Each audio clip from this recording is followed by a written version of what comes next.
So welcome back mga boss, and today may isi-share lamang po ako sa inyo kasi sa lahat ng mga taong nagsasabing sila raw yung Diyos, ito yung napakalupit kasi hindi lang to galawang kulto, galawang addict to, as in masasabi mo, wow, high na high. Kaya gusto mo nang matingnan, ito, panoorin mo, let's go. Hindi ako tumitigil gumamit.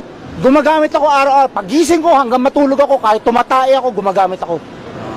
Sinabi mo hindi ka daw pwedeng huliin dahil anong dahilan? Bakit?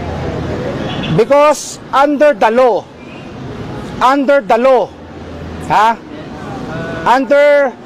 of God sa Bible, you cannot touch me. I am God, I am Jesus Christ. You're the son of God? Yes, no, I am God in flesh. Paano mo nasabi, sir? Ha? Paano mo nasabi na you're a God? I am untouchable. Pero sir, ano masasabi niya? Pinasasan na kayo ngayon. This is illegal.